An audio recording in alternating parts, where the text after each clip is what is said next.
आज हमारे साथ लखनऊ के एक इंडिपेंडेंट आर्टिस्ट हैं। इतनी मोहब्बत करो ना, मैं डूब न जाऊं कहीं। जिनका नाम है अर्श गोस्वामी। गुजरी हर रात के वास्ते ही सही, फिर मुलाकात के वास्ते ही सही। मेरे डैड वो 2021 में ही पास्ट अवे। लफ्जों में कैसे तुमको बताऊं हाले दिल, ये किसको सुनाऊं। पिंजरे में है छिपा मन ये मेरा।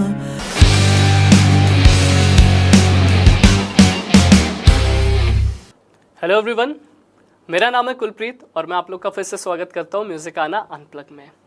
आज हमारे साथ लखनऊ के एक इंडिपेंडेंट आर्टिस्ट हैं जिनका नाम है अर्श गोस्वामी, जो कि है सिंगर, कंपोजर एंड लिरिसिस्ट।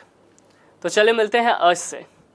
अर्श, सबसे पहले वेलकम टू म्यूजिक आना unplug. Thank you so much, thank you for having me here.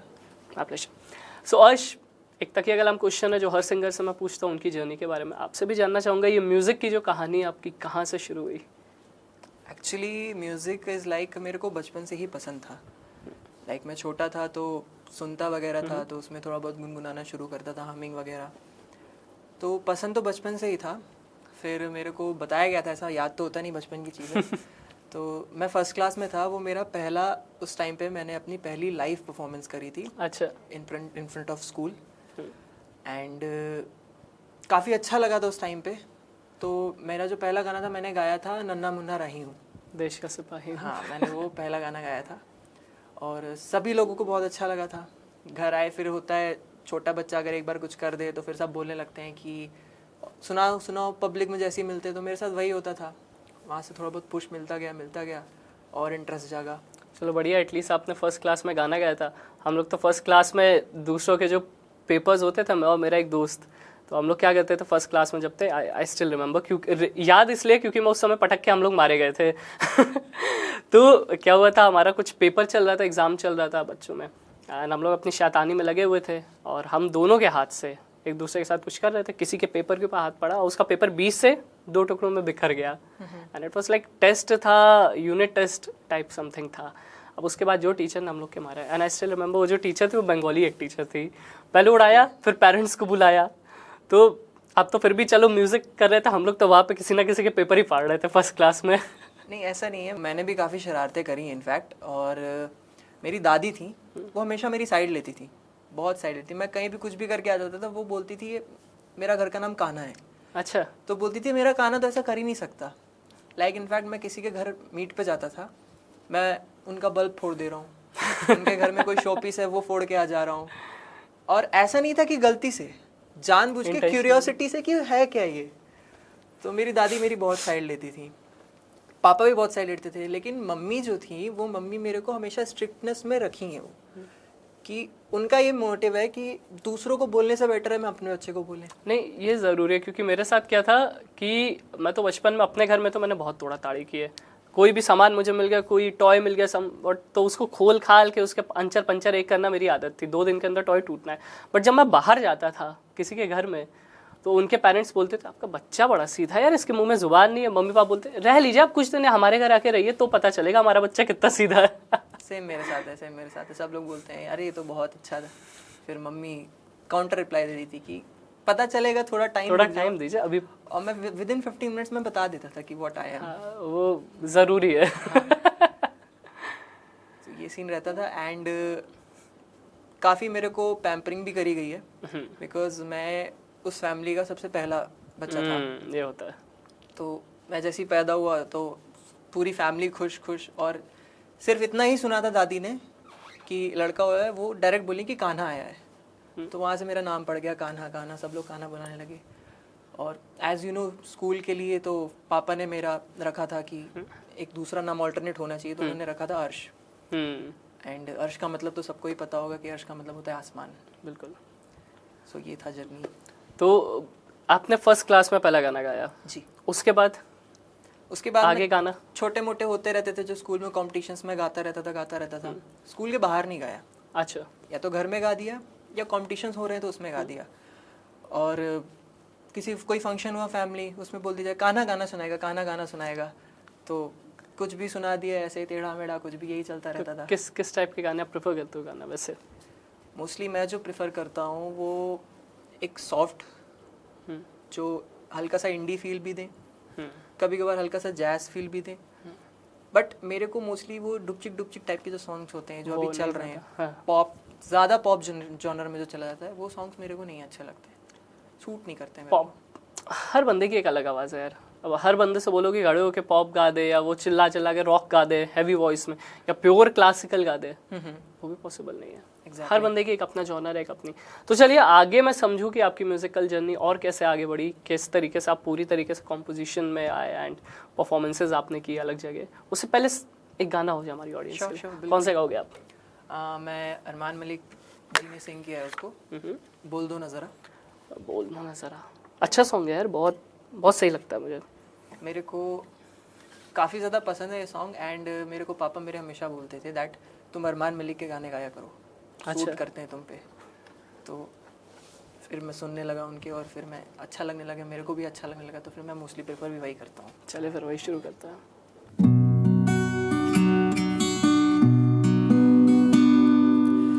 इतनी मोहब्बत करो ना, मैं डूब न जाऊं कहीं, वापस किनारे पे आना, मैं भूल न जाऊं कहीं।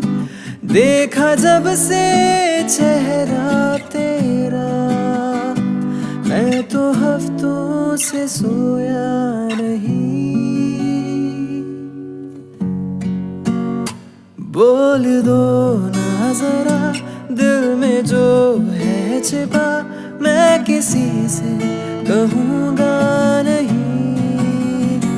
बोल दो ना जरा दिल में जो है छिपा, मैं किसी से कहूँगा नहीं, मैं किसी से कहूँगा नहीं।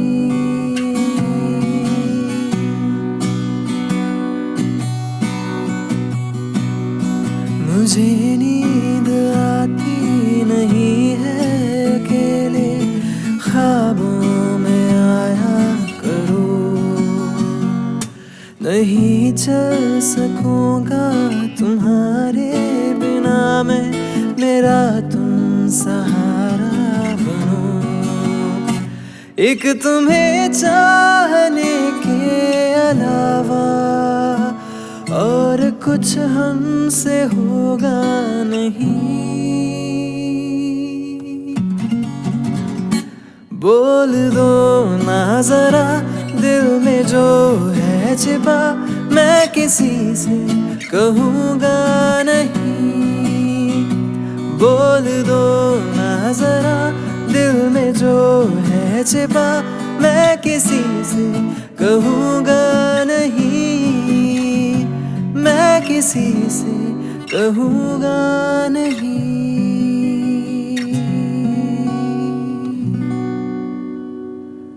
मम्मी पापा वैसे आपके सही कहते हैं, सूट करता है आप पे गाना। अच्छा लगा, मतलब आई नो हमारी ऑडियंस को भी बहुत ज़्यादा अच्छा लगा होगा।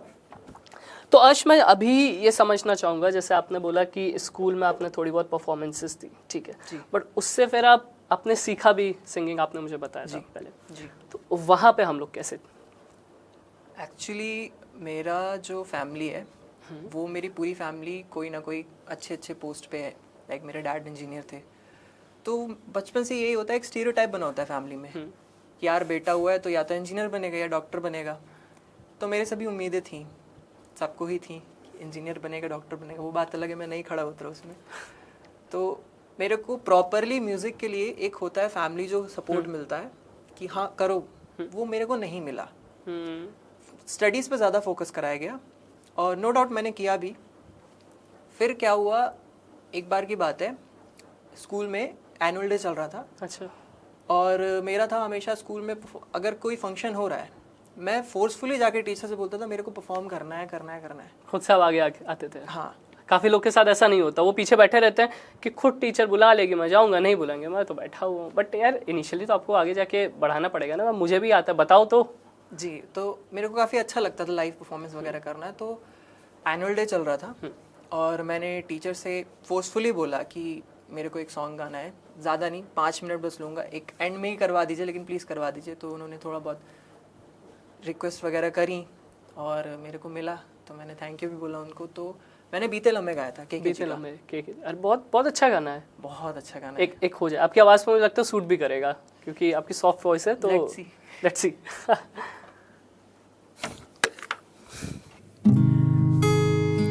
तेरे कांधे पे सर को झुकाना तेरा, मेरे सीने में खुद को छुपाना तेरा, मेरे कांधे पे सर को झुकाना तेरा, मेरे सीने में खुद को छुपाना तेरा, करके शाद मुझे आके मेरे शहर, इश्क की राह में छोड़ जाना तेरा।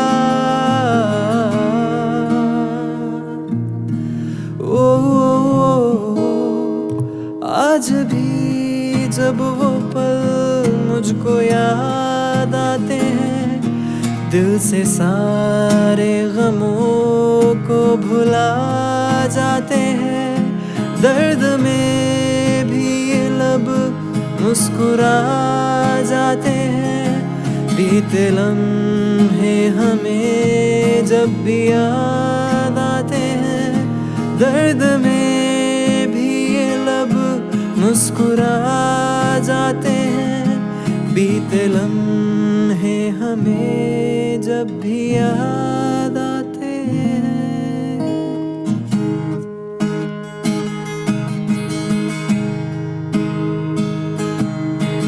गुजरी हर रात के वास्ते ही सही, फिर मुलाकात के वास्ते ही सही, करके शाद मुझे आके मेरे शहर, इश्क की राह में छोड़ जाना तेरा।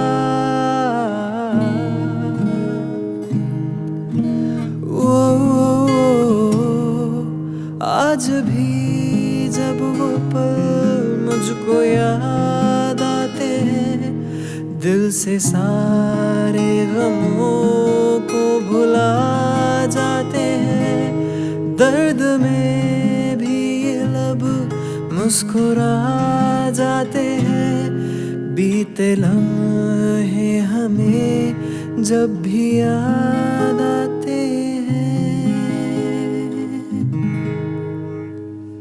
सीरियसली सूट किया, मुझे लगा था। Thank you so much. हाँ जी, आगे। तो मैंने वो गाया था एंड उस टाइम पे काफ़ी लेट हो गया था बिकॉज एनुअल डे स्कूल में लेट वगैरह चलता है। बिल्कुल। तो मेरे पापा मेरे को लेने आए थे, मैं बड़ा भी नहीं था ज़्यादा।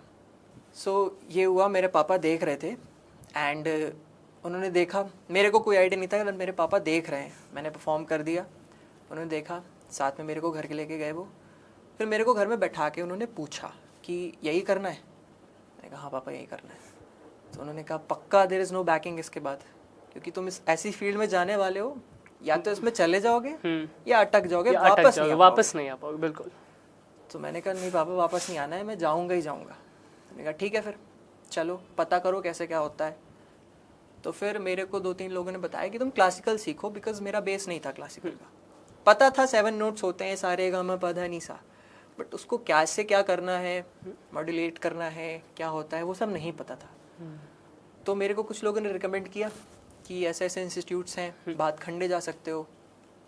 बट मेरे को ये पता चला दैट भातखंडे में you have to do a proper degree. हाँ वो डिग्री है, कॉलेज है पूरा एक। एग्जैक्टली। और मैं ऐसा बंदा हूँ कि मेरे को मोस्टली जो प्रेफर करता हूँ मैं वो प्रैक्टिकल चीज़ों पे करता हूँ इंस्टेड ऑफ थ्योरेटिकल। ऐसा नहीं इंटरेस्ट है, थ्योरीज मेरे को आती हैं, बट अच्छा नहीं लग रहा था मेरे को सीखना, बिकॉज न्यू था। तो फिर मैंने ये चीज़ें भी डिस्कस करी यार कि मेरे को थ्योरी नहीं घुसना है, प्रैक्टिकल में जाना है, सीखना है म्यूज़िक। तो उन्होंने कहा फिर प्राइवेट इंस्टीट्यूट देखो आप जहाँ पे म्यूज़िक सिखाया जा रहा है। तो आर्यंस के सामने, पत्रकार में एक है आर्यंस, उसके सामने एक इंस्टीट्यूट था उस टाइम पे, तानसेन। वहाँ पे सारी परफॉर्मिंग आर्ट्स होती थी, डांस, म्यूज़िक से रिलेटेड सब कुछ, सिंगिंग भी होता था। तो मैं गया, बात किया एंड उन्होंने बोला आप डेमो लीजिए। डेमो क्लास में गया तो मेरे जो गुरु थे मज़हर सिद्दीकी उनका नाम है, उन्होंने सामने बैठे थे, उन्होंने पहली बार में मेरे को सबसे पीछे बैठा दिया कि अभी रुको। प्रैक्टिस चल रही थी, उनकी प्रैक्टिस ख़त्म हुई सब लोगों की, फिर उन्होंने मेरे को बुलाया, आओ आगे कुछ सुनाओ। अब एक चीज़ होती है कि आपको आता तो बहुत है, बट जब आपसे बहुत हाई लेवल का कोई चीज़ बोले ना तो वहाँ नर्वसनेस होती है। फिर आप जो आपका एक्चुअल परफॉर्मेंस है वो डाउन हो जाता है। एग्जैक्टली होता है। तो मेरे को समझ नहीं आ रहा था मैं सुनाऊँ तो सुनाऊँ क्या, बिकॉज वो क्लासिकल ट्रेंड सिंगर और मैं गाने सुन सुन के बड़ा होने वाला इंसान। तो मैंने एक गाना सुनाया था, काफ़ी पुराना सॉन्ग है वो, कुमार सानू जी का, मैंने वो सॉन्ग सुनाया था। अच्छा। हाँ, एंड उन्होंने सुना, एक एक चीज़ बारीकी से सुना। कौन सा गाना था? ए काश के हम। कुछ 2 लाइन आप गा पाओगे विदाउट गिटार? ओके।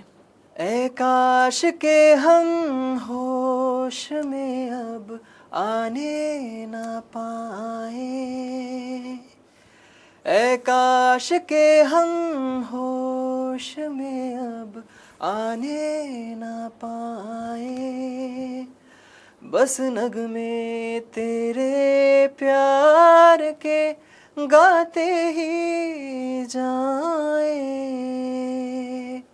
ए काश के हम होश में अब आने ना पाए।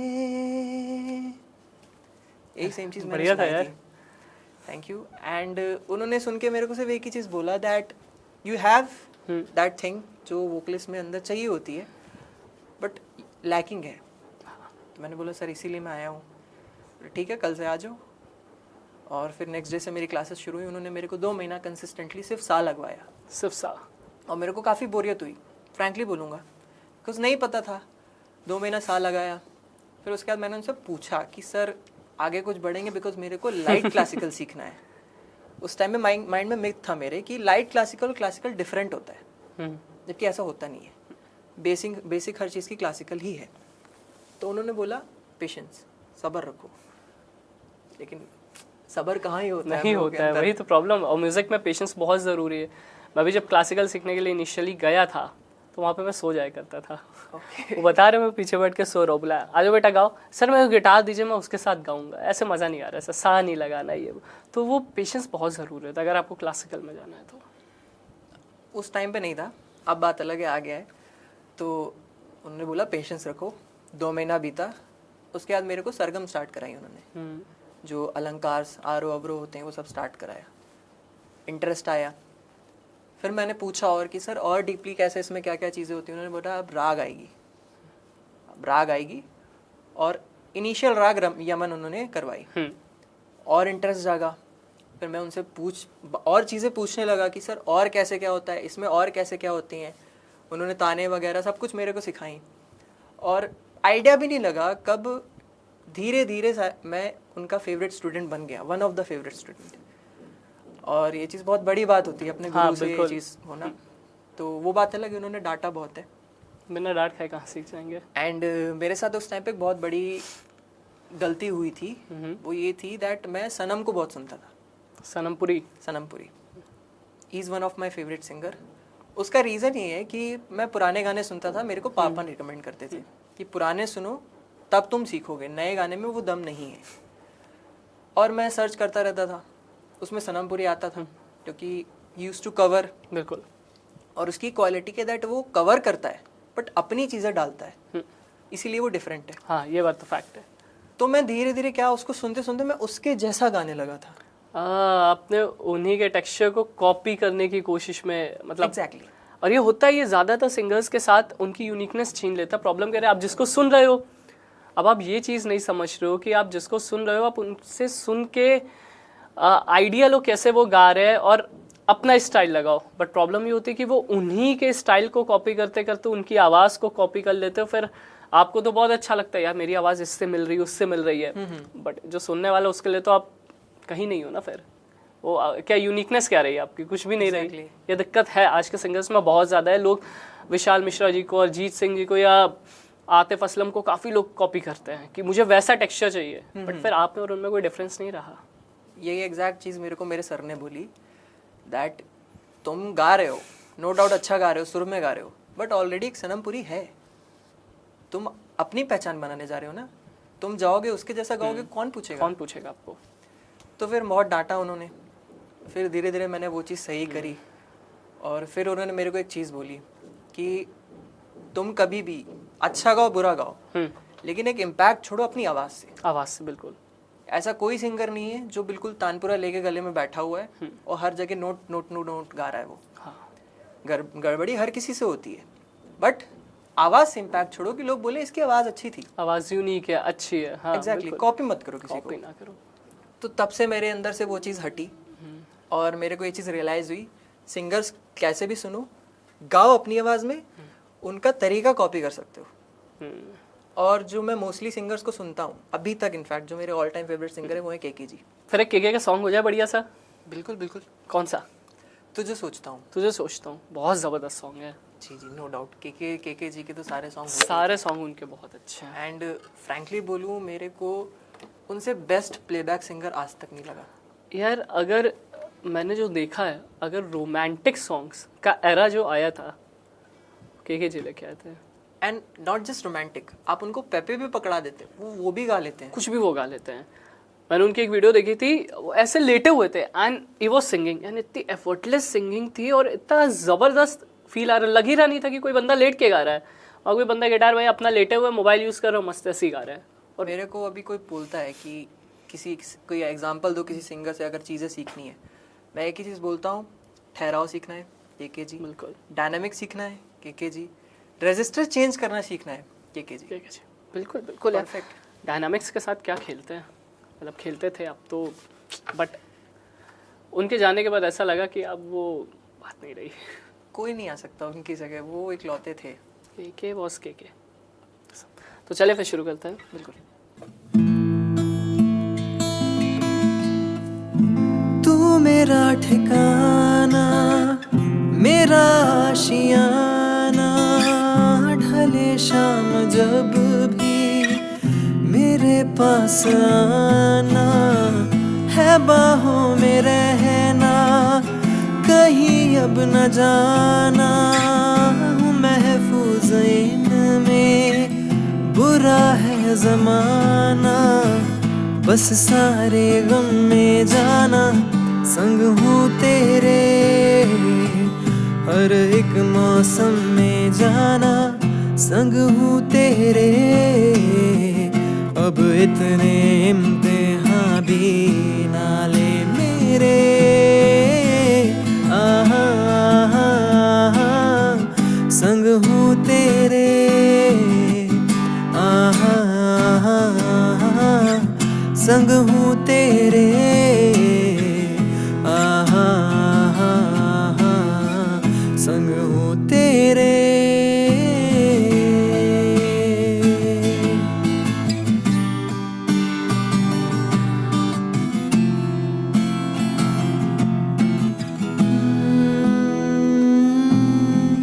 तुझे सोचता हूँ मैं शाम और सुबह, इससे ज्यादा तुझे और चाहूँ तो क्या, तेरे ही ख्यालों में डूबा रहा, इससे ज्यादा तुझे और चाहूँ तो क्या, बस सारे गम में जाना, संग हूँ तेरे, हर एक मौसम में जाना, संग हूँ तेरे, अब इतने इम्तिहान भी ना ले मेरे, आहा,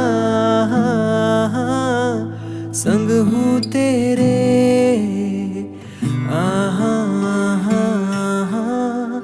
संग हूँ तेरे,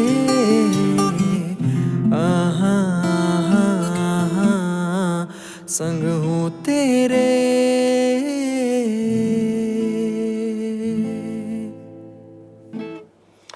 काफ़ी अच्छा आपने गाया यार, वरना के जी के जो सॉन्ग्स होते हैं उनके साथ जस्टिस करना बहुत इंपॉर्टेंट होता है।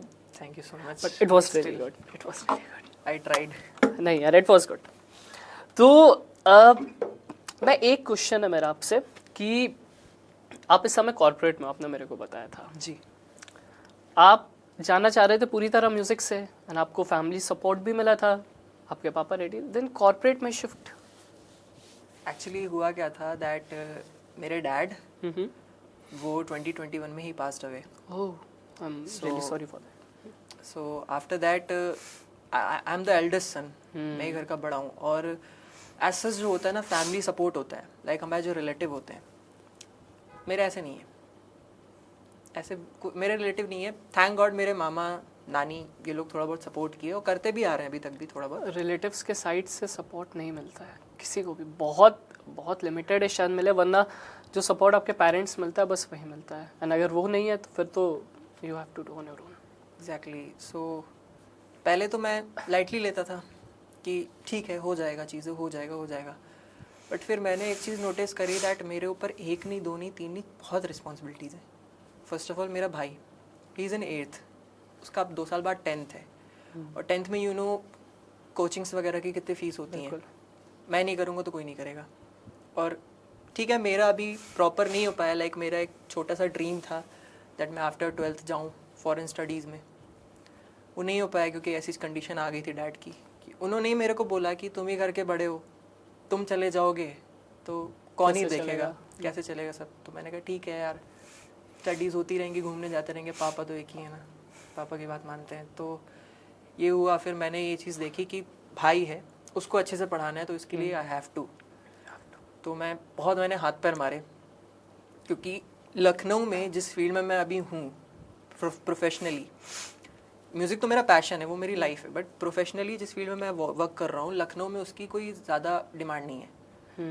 And I am in graphic designing, video editing field. अच्छा। तो लखनऊ में मोस्टली डिमांड नहीं है, ये आपकी जहाँ इंडस्ट्रीज़ होती हैं वहाँ पे डिमांड है, बिल्कुल। और फॉरेन कंट्रीज़ में इसकी डिमांड है, क्योंकि वहाँ डे टू डे लाइफ में ही नीड है। तो मैंने काफ़ी चीज़ें वगैरह देखी, बहुत जगह अप्लाई किया, तो I got this very nice company, उसमें I am currently working. And भगवान की शुक्र से थोड़ा बहुत मैं फैमिली को सपोर्ट कर पा रहा हूँ, थोड़ा बहुत अपने भी खर्चे निकाल पा रहा हूँ, but still it's not enough. हाँ ठीक है, धीरे धीरे कभी कभी जो हमारे प्लान होते हैं वो वर्क नहीं करते हैं, because there might be something else जो उससे बहुत बड़ा प्लान हो जो हमारे लिए लिखा हो, बट नहीं अभी जो हम सोच रहे हैं हमें लगता है यार ये नहीं हुआ तो हम क्या करें, सब खत्म हो गया, बट शायद कुछ और होने वाला होता है। कभी कभी ऐसा होता है, मतलब मेरे साथ भी जो आपकी सिचुएशन है तो बहुत मतलब टफ सिचुएशन है, बट अगर मैं जनरली बात करूँ तो कभी कभी ऐसा प्लान होता है, हम सोचते हैं यार मुझे ये चीज़ चाहिए, मिल जाए, बट वो नहीं मिलती है, बट उसके बाद कुछ टाइम बाद जब हमें जो चीज़ मिलती है वो शायद उससे 10 गुना ज़्यादा बेटर होती है। एंड मोस्टली यही होता है, 90% केसेस में यही होता है कि आपको जो मिलेगा उससे बेटर मिलेगा, बट यार आपको काम करना पड़ेगा। अब आप छोड़ दो कि नहीं यार ऐसी सिचुएशन होगी मैं सब कुछ छोड़ दे रहा हूँ, तब तो जो मिलना होगा वहीं का वहीं अटक गया, आप कैसे ही पहुँचोगे वहाँ तक। एंड ये चीज़ होने वाली है मेरे साथ, ये मेरे को लाइक ये मैं भी ऑन कैमरा बोल रहा हूँ, आई डोंट नो मेरी मम्मी ये देखेंगी नहीं देखेंगी, क्योंकि उनको भी ये चीज़ नहीं पता है। मेरे को डैड 2020 में जब कोविड आया था तो मेरे डैड की कीमोस वगैरह चल रही थी, उनको कैंसर था। तो एक बार हुआ था कीमो ख़त्म हुई उनकी, तो जो डॉक्टर था उन्होंने बुलाया, पहले डैड को बुलाया जस्ट हालचाल लेने के लिए, फिर मेरे को बुलाया। अच्छा। मैं बैठा था और ये फर्स्ट टाइम हुआ, और मेरे को समझ नहीं आई क्यों बुला रहे हैं मेरे को। मैं गया अंदर, पापा ऐसे बैठे हैं, सामने डॉक्टर बैठे हैं, मेरे को बगल में बैठाया। तो मेरे को डॉक्टर ने बोला कि बेटा देखो तुमको ये चीज़ समझा रहे हैं, इनको जो बीमारी है तुम भी जान रहे हो इसका आउटकम क्या है। मेरे पापा बगल में थे, मैंने बोला मतलब, बोले एक ना एक दिन ये वो चीज़ होनी है, तुम भी जान रहे हो, बिकॉज कंट्रोल कर सकता है इंसान, इसको बचा नहीं सकता। तो वो चीज़ मेरे लिए थोड़ा शॉकिंग था, बिकॉज कहीं ना कहीं मेरे को ये चीज़ पता था कि होगा, इतना जल्दी होगा ये नहीं पता था। तो मेरे को पापा ने भी समझाया कि तुमसे इसलिए बता रहा है बिकॉज तुम घर के बड़े हो, चीज़ें तुमको देखनी है, अभी से ही अपने आप को स्ट्रॉन्ग बना लो, क्योंकि बाद में जाके अगर ऐसा कुछ हो कमज़ोर नहीं पड़ना, क्योंकि मेरे को तुमसे उम्मीद है तुम स्ट्रॉन्ग रहोगे। आपको एक बार पहले चीज़ें पता चल जाती है ना, तो आप खुद को उस तरीके से प्रिपेयर कर लेते हो कि हाँ ये चीज़ तो होने ही वाली है, आज नहीं तो कल, कल नहीं तो परसों। बट जो चीज़ सडन होती है वहाँ से निकल पाने में आपको टाइम लग जाता है। फिर भी कहीं ना कहीं मेरे को सारी चीज़ें पता चल गई थी, पापा बता भी दिए थे, डॉक्टर भी बता दिया था। बट एक चीज़ ये होता है दैट हम बॉयज़ के लिए, हमारी मम्मी जो होती हैं, शी इज़ लाइक हमारे लिए पूरा वर्ल्ड होती हैं। हमारे बॉयज़ की बॉन्डिंग मम्मी के साथ और गर्ल्स की बॉन्डिंग उनके पापा के साथ। एग्जैक्टली हमारे लिए पूरा वर्ल्ड होती हैं। वो हमको किसी भी मोमेंट पे हम बोलेंगे उनके अंदर से वो प्यार ही निकलेगा। पापा जो होते हैं वो हम लोग के लिए छतरी का काम करते हैं, प्रोटेक्शन। और लाइक मैं ये सोचता था दैट पापा तो हैं, पापा तो हैं, पापा तो हैं, कहीं नहीं जा रहे, पापा हैं। बट जिस दिन मैंने उनको ले गया मैं, उस दिन मेरे को एक चीज़ बहुत ही बुरी अंदर से ही रियलाइज़ हुई कि अर्श अब तो अकेला है। तेरे को जो इंसान हमेशा सपोर्ट करता था, हर मोमेंट पे बोलता था करो यार होगा, हम खड़े हैं ना, अब कोई नहीं खड़ा है। तो मैं हाथ पकड़ के आगे रास्ता दिखाने के लिए कोई नहीं है। और वो चीज़ इतनी बुरी तरह हिट हुई कि मैं बता नहीं सकता मेरा क्या हाल हुआ था उस टाइम पे। कि मैंने एक जगह पढ़ा था, कोट लिखा हुआ था कि हर मज़ार पे धागा बांधा, हर मंदिर पे माथा टेका था, मैं ईश्वर अल्लाह सब भूल गया, मैंने जिस दिन आपको जाते देखा था। और वो लाइन मेरे उस टाइम पे पूरे माइंड में घूम रही थी कि यार अब I have no one. Mummy है, मम्मी मैं थकार के घर पे आऊँगा सारा चीज़ करके, वो सपोर्ट करेंगी, वो इनफैक्ट हक भी कर लेंगे मेरे को। बट जो मेरे को पूरा रास्ता गाइड करने वाला इंसान था वो नहीं है। सब अकेले करना है मेरे को। और ये चीज़ समझ में जैसे ही मेरे को आई, मेरे को अभी तक 2024 चल रहा है, मैं कुछ भी डिसीजन लेता हूँ मेरे को वो कमी हमेशा खलती है। मेरे को लगता है कि यार काश पापा होते कि मैं उनको बता पाता पापा ये करने जा रहा हूँ मैं, क्योंकि मेरे को नहीं पता है कि गलत है या सही है। और वो बहुत अच्छे से जानते थे, तो वो कमी मेरे को खलती है और आई नो वो हमेशा खलेगी। वो हमेशा खले, क्योंकि कुछ ऐसी कमियां होती जो कभी मतलब लोग कहते हैं कि वक्त के साथ घाव भर जाता है, बट हर घाव वक्त के साथ नहीं भरता है। बस फ़र्क इतना है कि आप एक्सेप्ट कर लेते हो उस चीज़ को, आपको मालूम है कि ये हो चुका है, ये चीज़ वापस नहीं आएगी। और ये चीज़ इवेंचुअली कभी जल्दी होती है, कभी किसी के साथ सडन होती है, तो कभी कभी ना कभी होनी होती है।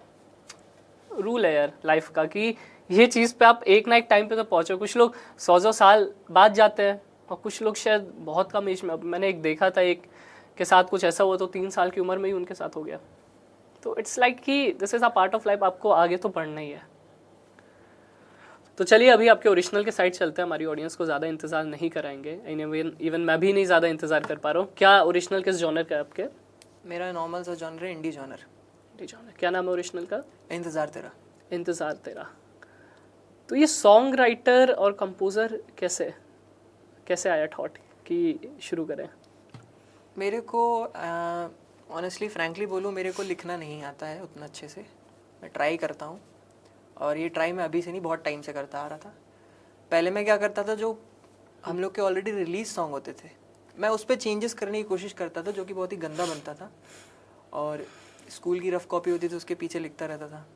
तो फिर धीरे धीरे करते करते करते इंतज़ार तेरा जो सॉन्ग है, इसकी स्टोरी थोड़ी सी फ़नी है। लाइक लोग मोस्टली होते हैं गिटार लेके बैठे होते हैं, वो अपना ओरिजिनल लिख देते हैं, कोई ड्राइव कर रहा होता है। मेरा क्या था, मैं एक ग्रुप है मेरा स्कूल का, क्योंकि होता है कि जब हम कॉलेज में जैसे शिफ्ट होते हैं तो स्कूल से बात छूट जाती है। बिल्कुल। हम लोग का 3 लोग का ग्रुप है। तो रात को व्हाट्सएप पे हम लोग की बात हो रही थी कि कल मिलेंगे, और मेरे कारण से वो डिले हो रहा था मीटअप। तो एक फ्रेंड ने उसमें से मेरे को टेक्स्ट किया, भाई अर्श आ जाना, इंतज़ार रहेगा तेरा। मैंने कहा ठीक है भाई, आएंगे, डेफिनेटली आएंगे। फिर दूसरे दिन मैं वॉशरूम गया नहाने के लिए। मैं नहा रहा हूँ और नहाते नहाते मैं मेलोडी सोच रहा हूँ, ना ना ना ना ना ना ना, आती जा रही अच्छी लग रही है। फिर एकदम से माइंड में स्ट्राइक किया इंतज़ार तेरा। फिर करते करते मैं तुरंत बाहर निकला विदाउट इवन चेंजिंग। मैंने सबसे पहले फ़ोन में रिकॉर्ड किया कि भूल ना जाऊँ, चेंज करके प्रॉपर बैठा, उसको लिखा। 1 हफ्ता लगा लिखने में, मेरे को आता नहीं था उतना अच्छे से, और मैंने सॉन्ग को कंप्लीट किया।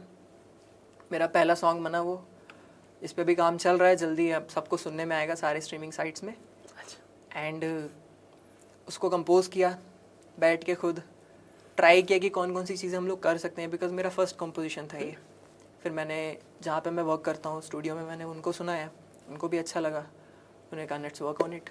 और भी वर्क कंप्लीट हो चुका है, थोड़ी सी चेंजेस बचे हैं, वो कंप्लीट करके फिर उसको रिलीज़ कर देंगे। तो चलिए आज आपका प्री रिलीज हो जाएगा ना?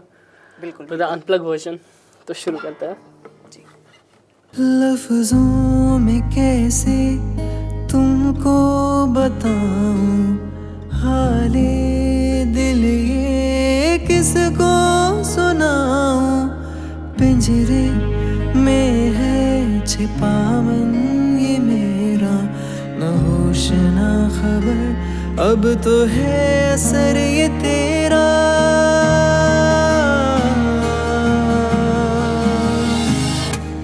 पलकों में आंसू बिखरे हुए हैं, दुनिया से हम तो सहमे हुए हैं, न जाने क्यों आज भी है मुझे इंतजार तेरा, इंतजार तेरा, इंतजार तेरा, इंतजार तेरा।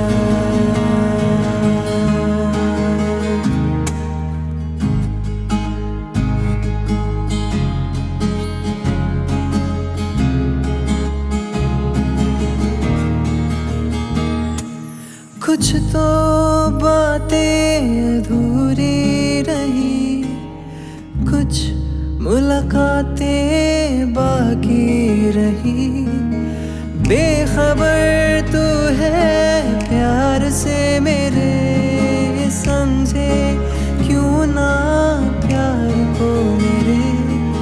तू है कहाँ ढूंढूं तुझे यहाँ वहाँ में, तरसा है दिल मेरा प्यार को तेरे, न जाने क्यों आज भी है मुझे इंतजार तेरा, इंतजार तेरा, इंतजार तेरा, इंतजार तेरा।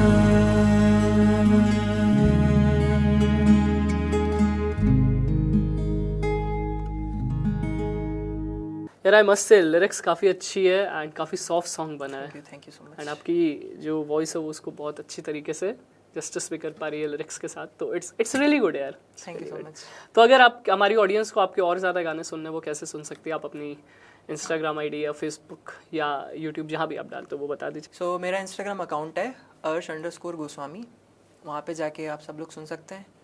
एंड छोटे मोटे कवर्स डालता रहता हूँ, नॉट सो मच, और डिफरेंट कवर्स है। मेरा क्या है, मैं ट्रेंड से हट के चलता हूँ, क्योंकि ट्रेंड पे तो हर इंसान चल रहा है, तो अच्छा लगता है मेरे को, जो गाने पसंद आते हैं मैं उसको उठा के कवर कर लेता हूँ। समझिए। सो ये सीन है, आप लोग सब सुन सकते हैं। और यूट्यूब पे भी आप सर्च करेंगे अर्श गोस्वामी, मेरा चैनल आ जाएगा, वहाँ पे भी सुन सकते हैं। तो चलिए अर्श को फॉलो करिए और सुनिए उनके गाने, और हमारे चैनल बेसिक फंडे क्लियर को सब्सक्राइब करना मत भूलिएगा।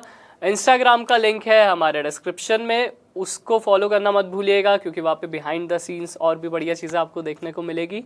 तो अगर आपके भी पास कोई प्यारा सा ओरिजिनल लिखा हुआ है एंड आपको प्लेटफॉर्म नहीं मिल पा रहा है कि कैसे आप हमारे ऑडियंस को सुनाएं, तो डिस्क्रिप्शन के अंदर हमारी ईमेल आईडी है, हमारा नंबर, आप हमारे साथ डेमो शेयर करिए, हमारी टीम आपके साथ कांटेक्ट करेगी और आपको भी यहाँ पे बैठने का मौका मिलेगा। तो चलिए मिलते हैं फिर किसी दूसरे एपिसोड में। Till then Kulpreet Singh signing of.